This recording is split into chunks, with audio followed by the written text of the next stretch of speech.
बदलापूर प्रकरणातील आरोपी अक्षय शिंदेचा एन्काउंटर प्रकरणी संबंधित पोलीस अधिकाऱ्यांवर फौजदारी गुन्हे दाखल करण्याचे आदेश हायकोर्टाने जारी केलेत।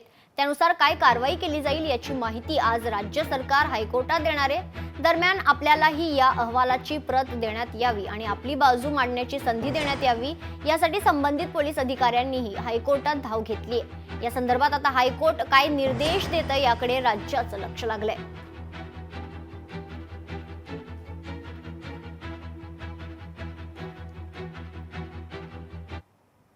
दरम्यान बदलापूर एन्काउंटर प्रकरणात आता मोठा ट्विस्ट समोर आलाय। आम्हाला केस लढायची नाहीये, अक्षय शिंदेच्या कुटुंबियांनी हा निर्णय घेतलेला आहे। अक्षय शिंदेच्या आई अलका शिंदे यांनी कोर्टात त्या संदर्भात मागणी केली आहे। आमच्यावर कुणाचा दबाव नाही, आम्हाला धावपळ नाही होणार अशी प्रतिक्रिया शिंदे कुटुंबियांनी दिली आहे।